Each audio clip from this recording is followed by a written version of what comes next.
Hello, everyone. Welcome to On the Move, a show where we share transportation sales and marketing success stories.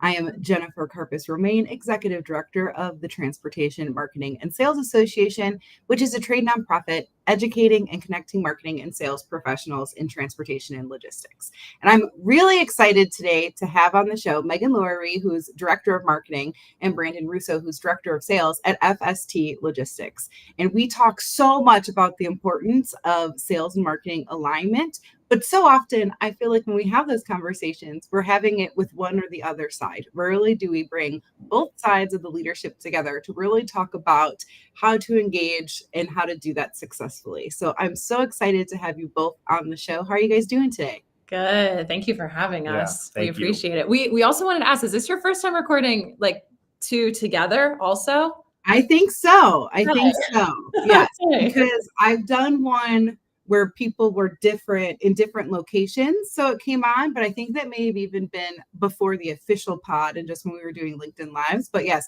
first time with two people sitting next to each other. So we'll see how Right. successful my interview skills are with two people at a time. So Thank you so much for having us. We appreciate it. So super pumped to have you guys here. Can you give us just a rundown of your backgrounds in sales and marketing and the industry and how you guys came together? Yeah. So my background, I've been in multiple industries. So I actually started off my career on the sales side in IT consulting. Was there for about 2 years, and then I morphed into then taking on a role on the marketing side in the utility space. So again, kind of been all over the place. And then 2023 came. I started at FST, where now I am the director of marketing. So from industry experience, I have about 2 years, but then sales and marketing experience, I'm coming up on about 7. Yeah.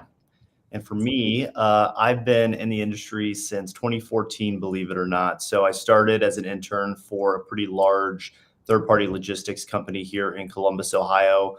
That was going into my senior year of college. That's really what got me interested in the industry. So as I was going through my senior year, I really started looking at other 3PLs or third-party logistics companies in Columbus, found a job at another relatively large organization, Fortune 250 company, got my feet wet there, spent about 4 years there, found my way to FST in 2020, really started as kind of the sole salesperson, which is kind of crazy to think about. And here we are 4 years later with a relatively large team on both the sales and marketing side. So. Love to hear all that. And yes, I'm also in Ohio, so love getting the shout out for Columbus. I'm up in Cleveland, but go down to Columbus fairly often, actually. My college roommate lives there, so I have spent plenty of time down there. So like I said, love having you guys both here to really talk about the importance of sales and marketing alignment. And to me, part of that is because both of these teams are part of your revenue generating model and both have to be firing well to get maximum output and what you're doing. And sometimes if you're not working together, you're working against each other. And so I would love to hear both of your perspectives on why this is important, especially if you're looking at achieving your overall business and revenue goals. Yeah, I mean, I think from my perspective, I think marketing and sales have to work really closely together. Marketing really, in my opinion, is the foundation for having a successful sales team. I mean, having that consistent market or consistent message out in the market is really crucial for our ability to go sell and close business.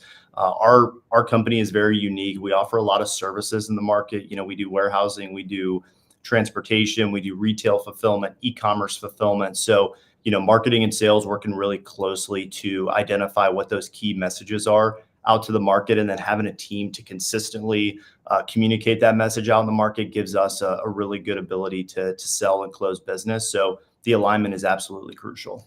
Yeah. And I think, Brandon was kind of hitting on just that consistent messaging, kind of a specific example just to put in perspective. So a huge initiative that we have going into this year, and FST as a whole has been growing a lot over the past couple of years, but going into 2025, something really big for us is we're actually opening a warehouse in the Dallas-Fort Worth area, something that we don't really know how to go about. And so we knew in that moment that we have to work together to have that consistent messaging. So it's, what collateral do we need when going to conferences, trade shows, or meetings?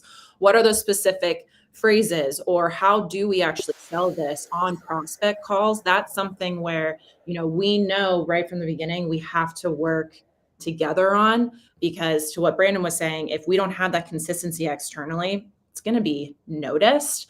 And, at the end of the day, both teams have the same goal, and that is it's to grow the business and build that revenue. So if we can work together, revenue goes up, customer experience goes up, and then the entire company wins. Yeah. And even just to add on that, we have 5 facilities here in the Columbus market. This is a new geographic location for FST. So it might be new for, people like Megan and I, but we have a lot of people in the business that have experience with moving geographically. So we've been, trying to take a lot of advice from those people to use for, our sales and marketing efforts. And it's going to be awesome. We're going to a big trade show here in March called Expo West, and we're really excited to communicate a lot of, that new location, hopefully get some people out there excited about it and maybe find some new customers. I feel like you said a lot of key things that I love in there. Number one, you talked about the importance of going to team who has experience and with what you're doing. And I feel like too often people forget to do that. I know when back in my days of being director of marketing, I started a company and we went to trade shows, and I made the president come to 4 trade shows with me just so I could hear him pitch. I need to know, as the marketing person, how you sell the business, because I don't know that coming in, and I have to be able to listen to how you do that so that the marketing reflects what you're actually the sales talk track too.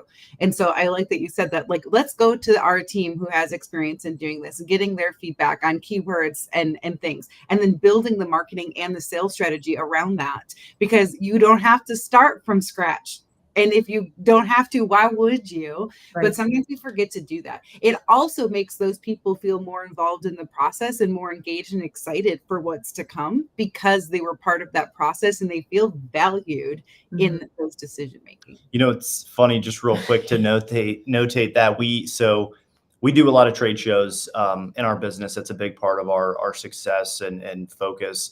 But we really started going to a lot of trade shows here within the last couple of years, and we had some newer marketing folks that were attending some of the shows. So we actually built elevator pitches for them, practiced some of those, and then to your point, like, really studied those, had those people kind of stay close to some of the people who have been in the organization for a while, just so they could, speak what we wanted them to ultimately speak on. And it went really well. But it's funny you brought that story up, because we did something very similar to our organization. Well, and it was even a part when I started back in February of 2023. Yep. It was like a non-negotiable that I had to start the week that we went to a trade show, because I remember Brandon and then our president said to me, this is the only way that you will truly understand our business, since I was new to the industry, but then also too, just how we sell and how we communicate. And it helped us tremendously. But even, we have sales trainings that we do and things like that. And the marketing team, we are always sitting in there and we're always understanding, just because we have to, exactly to your point. Yeah. To Megan's point there, though, she started at the end of February, and we went to a show at the beginning of March, and she had to go to that show. So she had virtually no time to plan and prepare, but she obviously did a phenomenal job. So yeah, I was still Google mapping how to get to work. Yeah. So it was a bit of a whirlwind, but no, it's true. We had to do that. Yeah, it definitely gives you the on the ground exposure that's needed. And that's when marketers ask me, how can I be most successful in my role? The biggest thing I say is go on sales calls. Like, even if you're just a fly on the wall listening, like, if you're not doing that, you're missing huge opportunities, because you have to learn that. You need to, Megan, you said you were new to the industry. And so you didn't have that exposure of what the industry does, let alone what FST specifically does in that. So you have to hear it. You have to listen. It has to be ingrained. And I love that you do the elevator pitches for the marketing team too, because you want to be equipped at the booth or whatever you're doing. Whoever's there can usher people along.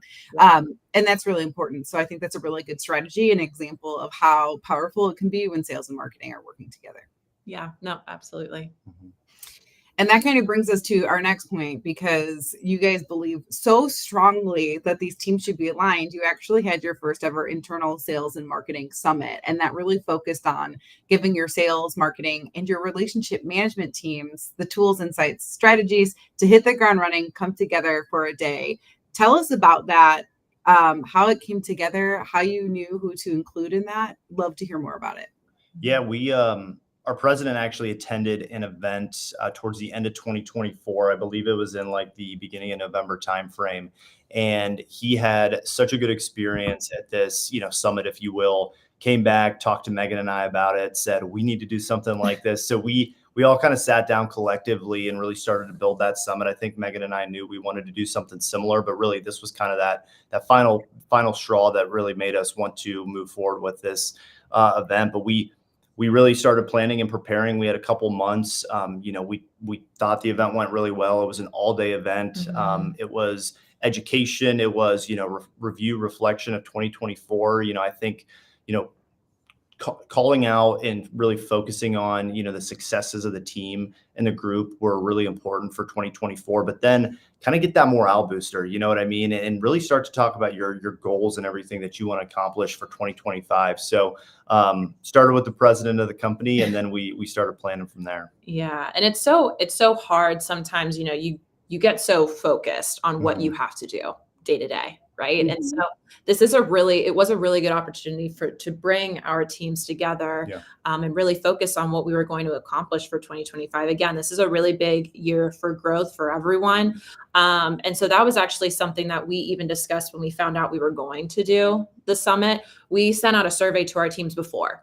We wanted to understand maybe some questions that they had or specific areas of development that they were wanting to focus on. So then that was also a way that we could kind of cater each session to our team, which was incredibly helpful because, we just wanted to make sure, to what Brandon was saying, going into the new year, there was a lot of motivation and excitement about everything that was to come. Yeah, we also we really focus on what we would call internally here our pillars of excellence. So really that's inclusive of, our employees, our company, our community, and our partners. And it's something that we really hold our hats on as a business here at FST. So with that in mind, it just really made sense. And we got our leadership team involved. They actually really wanted to be involved, which is awesome. You don't usually get that at other organizations, but our team is really active. And I think it was also good for the sales team, for the marketing team, for the relationship managers to kind of hear from those executives within the business, some of the goals and strategies for FST. What type of, I know that you said we kind of did a reflective look at 2024, moving into 2025, but with those pre-polled questions, things they wanted answered, what type of education did you have specifically? Like, is there a specific, let's teach you how to sell better, or this is a trend that's happening in the market? How did you kind of cater the content to what people wanted? So we, going into this year, we have a focus. We're consolidating some of our services into another company. So we wanted to give some high level information to our teams on how to sell this basically consolidated company and this new shared service. Yep.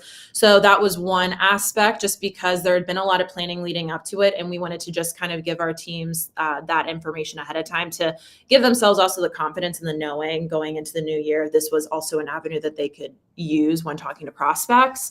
And then also just some of our partners too, of how we can work with some of our additional partners. If, for instance, we're having a difficult time potentially going into a specific business, we have some additional partners that maybe we can work collaboratively on to, then go back to our prospects to help close business. Yeah. And then going back to your call out there where, our team is very unique. We have, some people with a little bit of experience. We have some people with kind of that mid-level experience. Then we have some people who've been in the industry a while, but a lot of the feedback we got too was just more career advice. So we got some higher level people that have had a lot of success in their careers and talking about how they got to that point in their career. I thought that was very valuable for the team as well. Mm-hmm. And was there a chance for networking with the team, or was it straight education all the way through? No, we had breaks. Actually, funny enough, like we had time slots for the people that were coming in, and a lot of the people actually came in for the whole day. So there was a lot of opportunity for networking, and it was pretty cool to see, maybe somebody who hasn't been in the business a long time talking to our CEO or something like that. But yeah, there was plenty of time for networking, which I think in this environment and with these types of personalities was awesome. Yeah, there was definitely no quiet moment throughout the entire day. It was very interactive. Awesome. And how did you decide who was invited to the event? So was it like every sales and marketing relationship person, or did you have to pick and choose? No, it was every single sales, marketing, and relationship manager we had, and then the leaders of the departments, which were us, and then our director of relationship management as well. So it really, and I think that's the thing, FST also, we're an employee-owned company. So that's something that we really hold ourselves to, is we want to include everyone, because we all have to understand the mission, because every single day, whatever you do directly impacts the success that we have. So it was very easy. There was no, roster of who to pick. We knew everyone needed to attend. Yeah, it was, we're talking about TMSA here. So, a lot of transportation or third-party logistics companies might be structured in a different way than our business. But the way our business is structured, sales and marketing work very closely. And then the relationship managers, who are essentially account managers, handling customers' business. These three groups work really close. So with our business, to us, this made the most sense as far as which groups to bring in. And are typically these people all in the office together on a regular basis, or are people scattered all over? Kind of what was the format there? Yeah, people are scattered a little bit all over the place with our groups. Sales and marketing both sit at our corporate office in Dublin, but because we have 5 warehouses, we have to tap into the office space in those locations. So some of the relationship managers sit down in some of the office space at the warehouses. So we are a little bit split up, but again, we all work very closely with each other. Cool. And last thing on this, but I followed the event on LinkedIn, and there was great feedback in the comment and stuff, which I love for you guys. But obviously this was the first one with the first of everything. We learn things as we go along, and we try to make improvements. So if other sales and marketing teams were interested in launching something like this, what are some of the major takeaways of things you would improve for the next time, the biggest things you learned? Yeah, I think, well, if any other company would like to do this, first and foremost, kind of why we're even talking to you today. If the sales and marketing leaders are not working well together, I think first address that. Because honestly, when this was brought to us, Brandon and I immediately hit the ground running, but we also know that we're incredibly lucky with how well we work together, but then also how well our teams love working together. So that, for one, makes it so much easier, because again, it just motivates us, because we're so passionate about the growth and development of our teams, that putting on something for like this, it's not a hassle ever for us to do. No. So, I think next time we do it, we'll want a little bit more time to plan and prepare. But for, what Megan's mentioning is all things that I echo 100%. But I would say too, if another company is looking to do this, I think, the reflection of, how big is our company? How many people do we have in these departments? If it's a smaller company, does it make a lot of sense? Our company has grown quite a bit pretty quick. And, we have a lot of people now in these roles. So we thought it would be a fantastic opportunity to kind of round the troops up and have this event. But I would say, if a company is looking to do it, really reflecting on the previous year is really important, especially on the sales side. You want to call out big wins from the year. There's always going to be opportunities that a company could work on from the previous year. So call out those things. If your leadership team is interested in attending, ours obviously wanted to be a part of this. So get them involved. I think having, a senior leader or an executive leader in a business come down and talk to the group about some of the overall business strategy that maybe, a salesperson doesn't get to hear every day is absolutely crucial to the growth. And then, talk about your 2025 plan of action. We did an all day event. It was a long day. So that's why we also wanted to throw in the learning and development piece, but then hear from the people, right? What do they want to learn? How do they want to grow within the business? Take that feedback and then put it to action for your own sales and marketing summit. Yeah, we also, Brandon kind of hit on this, but we did have a portion where we spoke on individual goals as well, which we thought was important. And we asked everyone in attendance, provide a personal and professional goal. Mm-hmm. And that, I think, really helped every employee owner kind of understand where each person was going into the year, because it kind of just level sets what everyone's motivation is and how they want to be better going into the year too. So doing something like that, it's a time of people kind of got a little vulnerable, and we were very appreciative by the fact that they felt safe in doing that.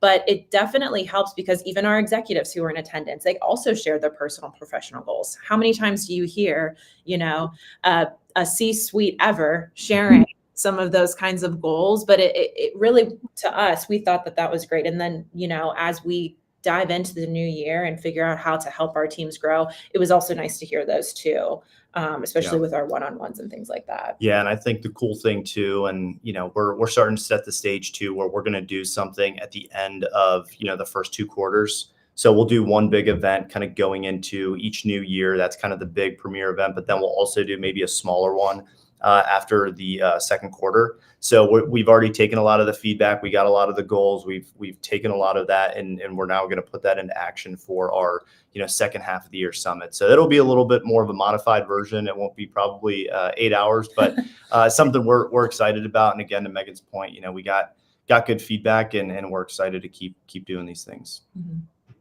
That was actually going to be my next question of then where do you go from here? Where does the alignment happen? So obviously a smaller modified event, but is there anything else you're planning throughout the year to make sure that the alignment between these teams are really on point, and that the messaging that you have for your customers is really streamlined?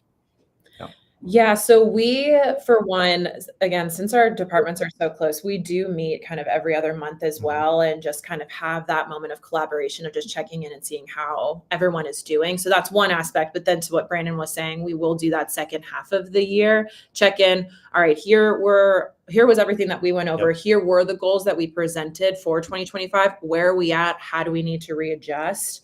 But yeah, I mean, with how closely our teams work, I feel like we're always just kind of addressing these things. I don't think there will be kind of any other big like quarterly portion, but with how often we're working together, we pretty much are always trying to hit what we discussed at the beginning of the year in every single kind of group meeting that we have. Yeah. Yeah. Addressing those expectations and the conversations that we had in the sales and marketing summit here at the beginning of the month, and then really touching on that when we do it it'll probably be like mid-July if I had to guess, but address those then. And then obviously next year will be kind of another big event. So we'll see. Yeah. We don't know how we're going to top this one. Yeah. We're very lucky. maybe in a different location. That's something we've often thought about. So we'll see. Yeah. Awesome. Well, that takes me to just the last question that I have that I ask everyone who comes on the show. And that's if you could go back in time and advise a younger Megan and a younger Brandon anything, and this could be personally or professionally, when would you go back to and what would you tell? I would tell younger Megan's self to not be so worried on not knowing everything and just be comfortable asking questions. That was a huge insecurity of mine starting my career, was I didn't want to be seen as uneducated and not knowing, because I was so determined to just grow as fast as possible. But if I could tell myself, it would be comfortable asking those questions, dive into things. If you don't understand, whoever you're asking also probably did not understand that topic. So go to those people, feel comfortable doing it, because then as you grow throughout your career, you will, one, have confidence to be okay with asking questions, or being okay by saying, I don't understand that. Let me get back to you, or let me do some research, because it will help you continue to kind of grow in your career. So that would be for younger me. Yeah. I mean, I echo that. I mean, I would say taking the time early in your career to truly understand your industry, make sure you spend a lot of time, learning. If you can spend time really focusing on what that niche is, what that the business does, that is absolutely crucial, because then when you're out in the market, you can speak a lot better to it. I ran probably 1,000 miles an hour early in my career, so I wish I would have slowed down a little bit from that sense. And then I would also say too, I mean, nurturing relationships. I started a company, moved to FST, so I wish there were some relationships I wish I would have maybe held on to, and nurturing relationships in any industry, especially on the sales and marketing side, is absolutely crucial for your growth. You never know when somebody's going to potentially move to a different position within a different company. So it's always important to really stay close to people that you work with and work well with. So. I think that's great advice for your younger selves and anyone that's listening. Megan, what you said really resonated with me, because when I worked at the tech firm, I love technology. It hates me most of the time. If it can malfunction, it normally does. But I then worked with a lot of really, really smart, like engineer people, the people that were building the tech infrastructure. But I'm not that person. And I never wanted to admit when I did not understand a single thing that they were explaining. And then I realized, though, like we were doing like CRM stuff. And so the people we're selling to are more aligned with my marketing X brain. So if I don't understand it, our customers aren't going to understand it. So then all of a sudden I realized everyone's perception and opinion matters, because everyone has a different perception. And if your perception happens to be the one closest to the customers, you become not more valuable than everyone else. But that is a differencing of opinion that should be brought to the table and not like put into a little box. And that really, really helped me. And that's always my advice to people, is like really understanding that your voice and your perception is really important.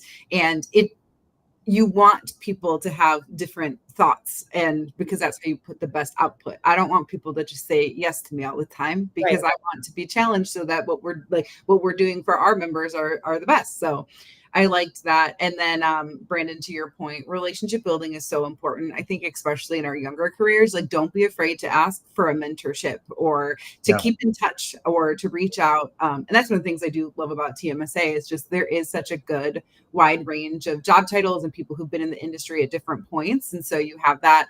I loved when I was on the marketing side of things, making friends with the salespeople that were in TMSA, because it made me then be able to build better sales enablement for my team. Because it's like, what actually helps you? I don't want to waste my time or their time. And so I think that that's really helpful in keeping those relationships and not being afraid to like slow down to make an impact, because it can have a bigger and better impact for everyone.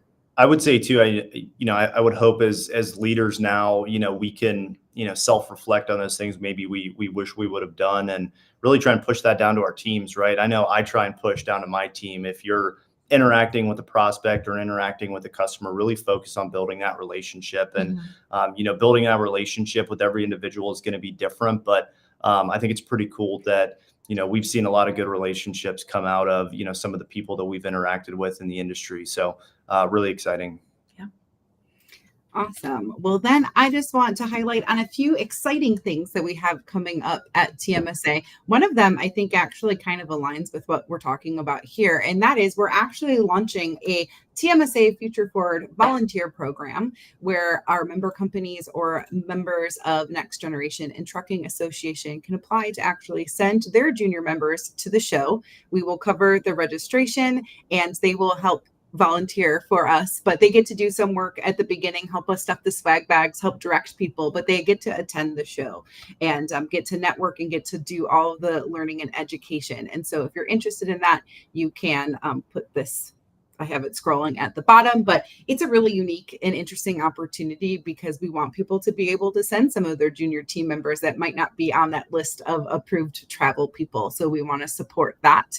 And then if you're headed to Manifest, so this will be debuting on March 4th. So Manifest will be the week after. We are doing a TMSA networking event there at the ITS Logistics booth, 504, 10:30 to 11:30 on February 11th. And if you're not headed to the show, you can still join us here on the Move with Scott Case, who is the chief storyteller and founder of Position Global. And we're talking about all things going on in the world today, how it's affecting the supply chain, and why sales and marketing people should be paying attention to these trends and keeping their customers up to date.